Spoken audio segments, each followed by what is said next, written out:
sujet d'aujourd'hui. Je vous dirais, là, ça va être un petit peu tout ensemble, là, ces trois sujets, mais qui vont être finalement comme un peu une grosse histoire. Parce que c'est ça, à part les griffes trop longues qui est une question, les deux autres choses, là, c'est des choses que moi j'ai décidé de parler. Comme je vous disais, je veux pas là, demander à Sam, c'est un petit peu tout nouveau pour moi. Je suis en train de voir qu'est-ce que j'aime pas et tout et tout. Je vous dirais que ça, je me rends compte que ça, j'adore répondre à vos questions, mais je n'ai pas assez, donc je manque de questions. Sinon, c'est ça, je me rends compte que j'aime ça me parler un petit peu là, de tout ce qui arrive, un petit peu des péripéties et tout avec le refuge. Donc encore là, je sais que ça, je vous le demande à la fin, mais là, je vous le demande au début. C'est important de me donner vos commentaires, de me poser vos questions et de partager. Donc, aujourd'hui, avant de rentrer là, dans mes trois sujets, je vais vous parler premièrement, du concours. Là, finalement, je vais remonter ici en haut. On va essayer de descendre un peu ça comme ça. Ouais, c'est bon. Ici, je vais tourner pour que les autres puissent voir. Parfait. Donc, ça pour vous dire que de ne pas oublier d'aller, pas voter, mais donner votre chiffre que vous croyez par rapport au pot de biscuits, donc à la publication qui est juste, oups, j'ai oublié de vous partager, qui est juste là sur notre page Facebook. Donc, le chiffre n'a pas encore été trouvé. Puis c'est à demain là, que j'arrête de prendre les chiffres. Là. Donc, il y en a par contre qui sont vraiment proches, mais le chiffre n'est pas encore trouvé. Puis il y avait deux autres choses aussi que je voulais vous parler. C'est deux initiatives là, que des personnes qui nous suivent ont pris finalement. Il y en a une que c'est. Je vais mettre les liens là aussi à la fin. Ici, je vais mettre les liens aussi là, à la fin du live là, sous les. Où est-ce que je peux mettre les liens? Donc ici, c'est Julie et une autre dame dont je ne me rappelle plus son nom, là, qui font comme un tirage. C'est ça, un tirage. Donc, c'est de l'argent, voyons, 2 fois 100 $ à gagner. C'est 5 $ par case. Puis, ça, tout l'argent là, vient pour les fidèles moustachus. C'est une dame qui s'occupe de vendre des produits Tupperware. Puis, justement, là, ils voulaient faire ça pour nous là, en ces temps un petit peu plus difficiles. Donc, comme je dis, le lien, je vais le mettre sous la publication. Si vous voulez aller courir la chance, je trouve ça c'est un bon petit prix, là, 5 $ pour la chance de gagner 100 $. Ça vaut quand même la peine. J'ai aussi Max Bandanas, qui est une compagnie québécoise qui font justement des foulards, des petits bandeaux là, pour les animaux. Ils font aussi là, sous forme de collier. Ici, on voit tous leurs produits. Puis, encore là, comme je vous dis, je me répète. J'ai tendance à me répéter, je m'en rends compte. Désolé, j'apprends à essayer de moins de me répéter. Mais c'est ça, eux autres aussi, là, ils donnent de l'argent pour tout ce qui est... pour toutes leurs ventes du mois d'avril. Donc, ils donnent 50 sous par chouchou vendu, 1 $ par bandana et 2 $ par collier vendu. Donc, tout l'argent là, vient encore là, pour le mois d'avril, là, pour les ventes qu'ils font pour le refuge Les Fidèles Moustachus. Donc, c'est deux petites actions là, que si vous voulez que votre animal ait un beau petit foulard ou courir la chance de gagner 100 $, ça vaut la peine. Moi, j'en ai un petit Max Bandanas que je mets sur mon chien Riddick là, avec des bananes, justement. Puis en tout cas, je trouve qu'ils sont super beaux, sont bien faits, sont super résistants. Pour l'instant, il n'y a aucunement brisé ou quoi que ce soit. Honnêtement, c'est de la super de qualité, ces bandeaux-là. Je les recommande à tout le monde. Puis j'avais autre chose à vous parler, ça, non. C'est bon. Donc aujourd'hui, on rentre dans le vif du sujet. Je peux redescendre ça ici. Donc, hide. OK. Donc, c'est ça, les éventualités possibles de l'accueil d'un nouveau chien, les griffes trop longues. Je vais vous en parler un petit peu les deux en même temps. Les griffes trop longues, c'est une question de quelqu'un dont j'ai oublié de noter le nom. Puis, je vais vous montrer là sur ici. Je ne sais pas si il y en a qui l'avaient vu, là, mais la longueur des griffes là, du cocker là, qui a été trouvé à l'ancienne Lorette, là, à quel point ils sont longues. Sur Instagram, là, c'est dans la story Instagram, là, vous allez voir le cocker. Puis on voit toute la story là, du cocker. Là, on voit les griffes qui sont vraiment longues. Donc, je me suis fait demander comment est-ce que je fais pour couper quand des griffes sont aussi longues que ça. Je vais vous avouer que ça n'a vraiment pas été évident de couper les griffes du cocker parce qu'il n'aimait pas ça. Donc, on le voyait là, long, comment est-ce qu'il était, puis il commençait à courber. Souvent, ça veut dire qu'ils n'ont pas souvent été faits. Donc, il n'était pas habitué. Heureusement, le cocker est ultra gourmand. Donc, dès qu'il y avait de quoi à manger, là, au moins, ça l'occupait, mais c'est que ma conjointe devait constamment lui donner de quoi, parce que dès qu'il l'avalait, là, il voulait tout de suite se renlever.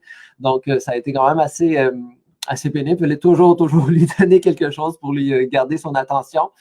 Puis, normalement, si ça avait été un chien mettons, que j'aurais adopté ou quelque chose du genre, ben, j'aurais vraiment fait là, une griffe tranquillement, pas vite après l'autre. Mais là, comme je veux le placer en famille d'accueil, il fallait que je fasse toutes ces griffes. Donc, j'ai pas pris le temps nécessairement de le désensibiliser. Par contre, là, on y était justement en essayant d'attirer son attention avec le plus de petites gâteries possible. Les pattes arrière, ils ont été vraiment faciles, eux, par contre, parce qu'ils étaient sur ses quatre pattes. Donc, j'avais pu prendre sa patte arrière. Puis là, il était capable de manger les gâteries que ma copine lui avait données. Puis les pattes arrière, on l'a fait comme le lendemain. Donc, les pattes arrière, ça avait vraiment bien été. Mais les pattes avant, c'était difficile. Puis, c'est ça. Souvent, c'est quand ils sont longs comme ça, il n'a pas été habitué de se faire couper. Donc, il faut comme y aller de manière gentille pour que l'animal ne pas trop le stresser. Ça fait qu'il bouge beaucoup. Puis, quand les griffes sont transparentes, on voit facilement le nerf. Mais comme eux autres, on ne voyait pas toujours le nerf avec tout le poil sur les pattes qui bougeait beaucoup. Ça a été facile. Parce que normalement, ce qu'on fait, c'est qu'on coupe. Puis, c'est sûr qu'il y a des personnes qui n'ont jamais coupé les griffes. Là, c'est peut-être un petit peu plus dur aux autres de comprendre. Mais sinon, à force de couper, là, c'est qu'on enlève comme des petites mini slices de griffes. Puis, on finit par voir le nerf un petit peu apparaître au loin. Quand on regarde dans la griffe qui est coupée, on finit par voir un genre de petit point blanc un peu. Et quand on voit ce petit point blanc apparaître là, ça veut dire, oh, le nerf n'est pas loin, donc on arrête de couper là. Donc, ça, c'est quand les griffes sont faciles à couper. Quand elles sont difficiles comme ça, on essaye justement là, de couper comme un moyen morceau, puis là, essayer de regarder, puis à la limite, au moins les laisser un petit peu plus longues, puis progressivement le désensibiliser pour les recouper. Parce que justement, quand j'ai coupé ces griffes d'une patte avant, il y en a une que j'ai coupé un petit peu trop loin, puis justement, là, ça l'a coupé un petit peu le nerf et ça l'a saigné. Puis, c'est ça, la force qui bougeait avec le poil, les griffes et tout, souvent, c'est ça qui est dur. Des fois, on pense qu'on est correct, mais là, l'animal fait un mouvement pendant qu'on coupe, il le coupe. On coupe un petit peu et là, ça s'est mis à saigner. Donc, et puis là, je lui avais fait un petit bandage pour pas qu'il saigne justement partout dans la maison parce que l'idéal, c'est qu'il y a certains produits qu'on peut venir mettre sur la griffe qui vient coaguler, qui fait que le sang ne coule pas plus. Mais là, j'avais pas ça parce que j'étais à la maison. Donc, je lui ai mis le petit bandeau. Puis, via la péripétie, pourquoi j'ai décidé aussi d'en parler de l'éventualité possible de l'accueil d'un nouveau chien, là, les péripéties qui peuvent arriver. Parce que là, justement, j'ai coupé ses griffes. Après ça, on l'a mis dans le bain, on l'a lavé, on l'a tout bien séché. Donc, après ça, c'est moi qui est allé dans la douche. Fait que là, j'ai dit à ma conjointe, là, pour pas parce qu'il avait tendance à vouloir enlever un petit peu son bandage. Fait que là, j'ai dit, gars, laisse-le dans la salle de bain. J'ai dit, au moins, là, je vais être là un petit peu plus pour le surveiller parce qu'elle devait aller coucher la petite. Là, je suis dans la douche, tout va bien. Puis là, à un moment donné, ça se met à sentir pas bon. Là, je regarde et il avait fait de la diarrhée. Il avait commencé à piler et en mettre un petit peu partout. Donc là, je fais, oh merde. Fait que là, je dis à ma blonde, ne rentre pas dans la salle de bain. Je voulais pas qu'elle rentre puis que là, le chien se mette à marcher avec sa diarrhée, ce qui avait pilé dedans un peu partout dans la maison. Donc, j'arrête la douche.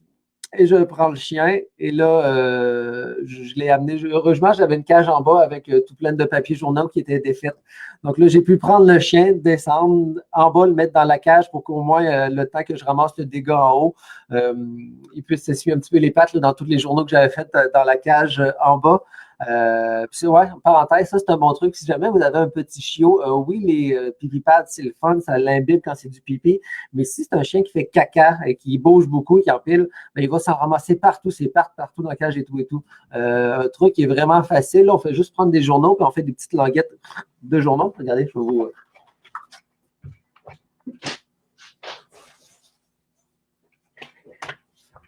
On a juste besoin de prendre un journaux, faire plein de languettes comme ça.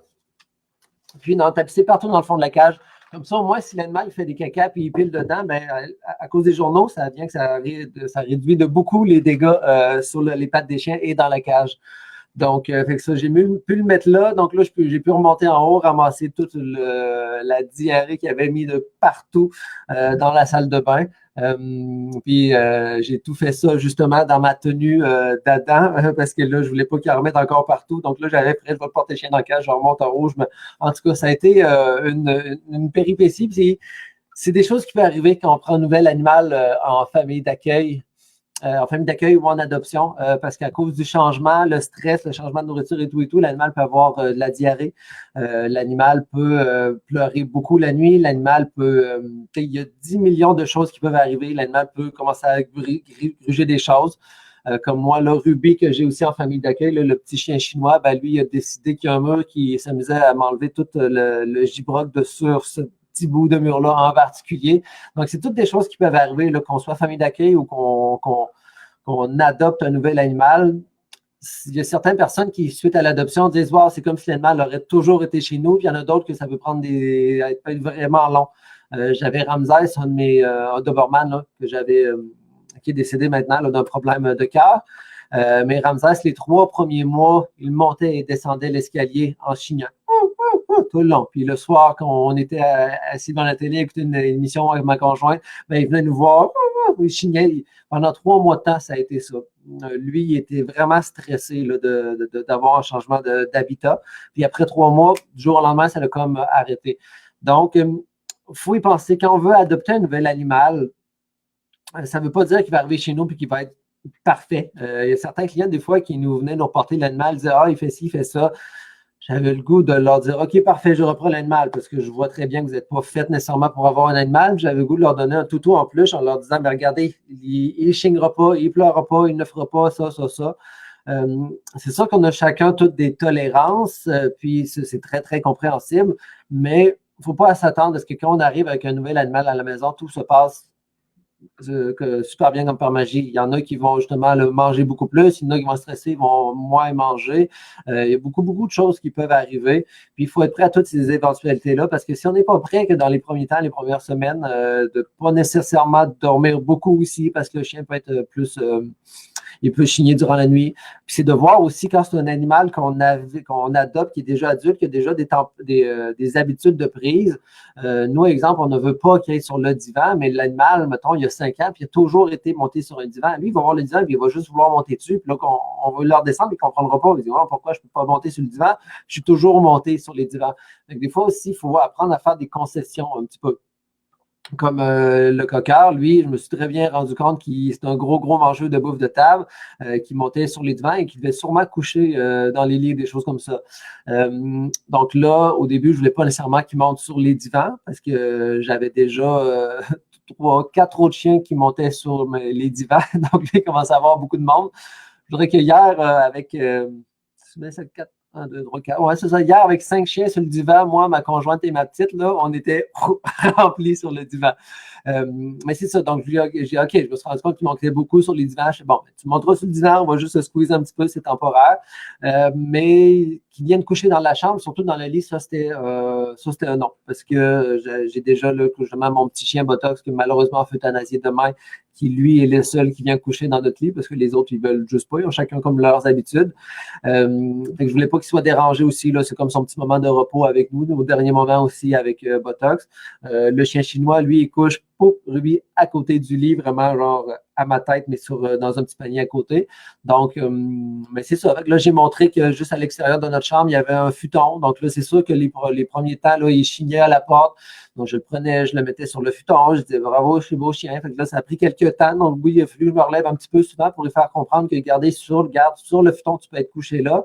Mais c'est pour ça, des fois, c'est d'avoir des concessions. Et si jamais on est fixe sur notre idée de non, je ne veux pas que tu ailles sur le divan, ou je ne veux pas que tu fasses ci, ou je ne veux pas que tu fasses ça, il ne faut pas lui donner l'autorisation une fois, puis après ça, lui enlever, parce que là, ça va être beaucoup plus difficile.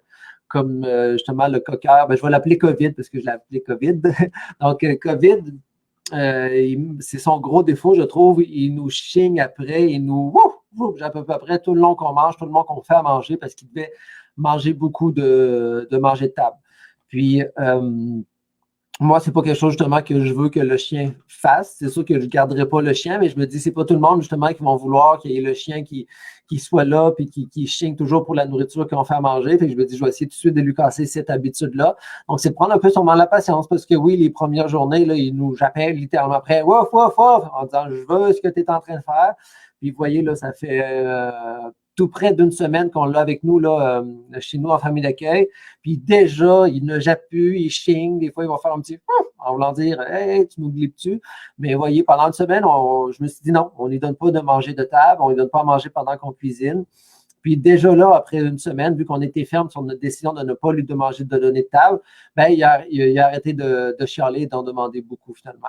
Donc, c'est pour ça, je veux dire que si vous voulez adopter un nouvel animal ou le rentrer en famille d'accueil, il faut être prêt à ce que ça ne se passe pas toujours facile. Il faut être prêt à ce que des fois, on ait des choses qui se brisent dans la maison, on ait une quantité incroyable de rouleaux de Scott Towel qui peut passer en dedans d'une semaine, des choses qui peuvent arriver. Puis le dernier sujet aujourd'hui, c'est l'apprentissage d'un entrepreneur. Ça, je voulais juste en parler un petit peu. Je voudrais, oui, ça a rapport un peu avec le refuge, mais je voulais aider aussi là, ceux des fois qui se lancent en affaires, surtout dans ces moments ici là, difficiles. S'il y en a qui se lancent en affaires, un petit conseil que encore là aujourd'hui, c'est quelque chose que je savais, mais que j'ai comme réalisé encore aujourd'hui même. Au début, quand j'ai commencé le refuge, ben, je portais tous les chapeaux. Je portais littéralement tous les chapeaux. C'est-à-dire que j'étais la personne à l'accueil, à la réception, j'étais animalier, je m'occupais justement d'être le technicien vétérinaire avec le vétérinaire, je m'occupais de faire tout ce qui était le marketing, la publicité, je m'occupais aussi justement d'aller dans les salons, je m'occupais de la comptabilité, je faisais tout. Je faisais tout. Puis la raison pour laquelle je faisais tout, toutes les communications gouvernementales, la bureautique, la paperasse, parce que je me disais, j'ai pas d'argent pour engager des personnes pour le faire. Puis c'était réel, j'avais pas d'argent. Mais des choses, exemple, comme la comptabilité, que je détestais. Puis, comme je l'ai sûrement déjà mentionné aussi, moi, j'ai un secondaire 5 puis un cours de cuisine même pas terminé, OK? Fait que je suis quelqu'un qui est autodidacte, qui apprend par lui-même. Donc, j'ai appris comment faire la comptabilité. Au début, avec les gros livres bleus, ceux qui en ont peut-être déjà fait, là, avant que tout se passe par Internet, là, avec les grands livres bleus, avec les colonnes. Puis là, si ça débalançait de 10 $, il fallait que tu repasses à travers tous les chiffres pour trouver ton erreur. Vous le demanderez à ma conjointe. J'ai passé des nuits et des nuits, elle m'entendait sacrer. Est-ce que ça ne marchait pas? Puis c'est ça, tu sais, je pouvais faire des fois là, des journées de 8 à 15 heures. J'arrivais chez nous le soir, là, je me rentrais dans la comptabilité, surtout avant les TPS, TVQ, pendant une semaine de temps. Je me couchais à 3-4 heures du matin. Je me relevais le lendemain, j'allais travailler dans le refuge. J'étais épuisé, puis je n'étais pas bon à la comptabilité. Puis le temps que j'ai mis à l'apprendre, puis que ça ne marche pas, c'est du temps que j'aurais pu mettre sur d'autres choses sur lesquelles j'étais bien. Donc, était bon, je veux dire, de travailler avec les animaux, de travailler avec la clientèle, de faire du marketing pour aller me chercher de plus en plus de clients pour qu'ils viennent adopter de plus en plus d'animaux. Donc, il y a un petit peu plus de revenus qui rentrent. Donc, je m'obstinais à apprendre la comptabilité parce que je me disais, j'ai pas d'argent. Mais en bout de ligne, j'ai tellement perdu d'argent parce que j'ai fait des erreurs de comptabilité. Puis, ben, les gouvernements, eux autres, en frais et intérêts, ils pèsent très fort sur le crayon. Donc, ça m'a coûté beaucoup plus cher de frais d'intérêt que si j'aurais engagé un comptable qui l'aurait fait ma comptabilité à ma place. Puis ça, j'ai fini par l'apprendre. Je me suis dit, hey, j'ai tombé payé trop cher. Donc là, moi, j'avais des personnes qui faisaient ma comptabilité. Puis là, éventuellement, j'avais des personnes qui m'aidaient dans ci, qui m'aidaient dans ça. J'ai pu déléguer un petit peu. Puis comme je vous dis, là, ce que j'ai réalisé aujourd'hui, c'est que dans les derniers temps, là, quand on était le centre de service animalier municipal, ben, j'étais beaucoup derrière un ordinateur à faire de la bureaucratie, des courriels, des soumissions, tout plein d'affaires que je n'aime pas. J'ai fini par avoir quelqu'un là, qui a pu vraiment m'aider beaucoup là-dedans, qui est en train de prendre tout ce que je n'aimais pas faire, puis elle n'aimait pas faire. Merci beaucoup, Chantal. Mais là, à cause de la perte du contrat, ben, malheureusement, c'est pas quelqu'un que j'ai pu garder parce qu'on est passé de 25 à 5 ou 6 employés. Là, on ne peut plus 5 employés. Plus moi. Puis, donc, c'est ça. C'est pour ça que de déléguer, ça peut vraiment aider. Puis, justement, là, ce que je me suis rendu compte aujourd'hui, c'est que, je vais vous avouer, dans les dernières années, j'avais perdu un petit peu la passion du refuge, mais là, je l'ai retrouvé. Pourquoi je l'ai retrouvé? C'est quand je l'ai retrouvé durant le COVID, parce que là, je m'occupe de tout. Je m'occupe encore de tout. Là, je reporte tous les chapeaux, sauf celui de la comptabilité. Mais là, j'ai recommencé justement à être famille d'accueil. c'est des choses que j'ai faites des centaines et des centaines et des centaines de fois avant chez nous. Oui, j'avais le refuge, mais il y avait certains animaux qui avaient besoin de soins plus particuliers. Donc, je les amenais à la maison pour leur donner les soins particuliers, vu que le soir et les matins et durant la nuit, tout et tout. Donc, c'est ça, de me occuper d'animaux. J'ai retrouvé un petit peu la passion que j'avais parce que j'étais rendu déconnecté des animaux. J'étais rendu juste derrière l'ordinateur, de recommencer aussi là, à parler directement avec le monde sur les réseaux sociaux, de faire ces directs-là, ces lives-là. C'est toutes des choses que je me rends compte. Wow, je suis en train de reprendre goût à mon travail, le refuge. Là, j'ai encore plus d'idées qui viennent en tête, plus de projets que je vais mettre de l'avant quand cette crise-là va être finie, cette montadine de crise-là. Mais justement, je me suis rendu compte aujourd'hui, en essayant de régler un dossier justement là, avec Vidéotron, là, c'est pas du tout contre Vidéotron, là, mais je me suis rendu compte que bordel que j'aime pas ça. Tout ce qui est paperasse, bureautique, choses gouvernementales, c'est vraiment pas des choses que j'aime. Heureusement, j'ai quelqu'un, merci Marie-Claude, ma tante, qui corrige mes textes quand je fais des longs textes, parce que j'ai quand même une certaine compétences en français, mais je ne suis pas expert français. Donc, j'ai au moins Marie-Claude qui corrige mes textes. J'ai trouvé là, Joanie là, la semaine passée là, qui s'est offert là, pour faire les formulaires d'adoption qu'on va mettre sur le site Internet. Puis j'ai vraiment hâte de mettre ça en ligne parce que ça va vraiment faciliter là, autant là, les clients qui veulent faire des demandes d'adoption que nous aussi, le travail de mes employés. Là, c'est vraiment fantastique, je trouve que Joanie est en train de me faire. J'ai vraiment hâte de vous le montrer. Puis c'est ça me fait rendre compte que j'ai du monde qui sont compétents. Je ne suis pas obligé d'essayer de l'apprendre pour essayer de le faire. Je peux juste demander l'aide des fois, puis le monde va pouvoir venir nous aider. Puis c'est ça, je veux dire aussi, mettons, d'autres personnes qui font une entreprise, veut dire, j'ai pas d'argent pour payer quelqu'un à faire de la comptabilité, mais trouvez-vous quelqu'un qui est en train d'étudier en comptabilité, qui, lui, va avoir plus de talent que vous parce que vous n'avez aucun talent, aucune idée comment ça se fait la comptabilité. Puis lui, peut-être qu'il va le faire gratuitement pour vous parce que, ça va lui permettre de s'apprendre. Puis vous pouvez prendre une entente. Hey, gars, je suis en train de lancer mon entreprise, ça va super bien. Et lui, il va dire, gars, moi, je suis en train de apprendre la comptabilité, ça va faire de la pratique. En même temps, lui, il va pouvoir mettre ça sur son CV qui a fait du bénévolat pour une telle compagnie, qui a fait gratuitement, qui a fait la comptabilité bénévolement pour une compagnie. Puis éventuellement, vous pouvez, ça peut créer un partenaire d'affaires éventuellement, parce que là, quand votre business à vous va aller de mieux en mieux, bien, lui, il va être meilleur en comptabilité, puis ça va peut-être être la personne que tu as engagée pour faire ta comptabilité.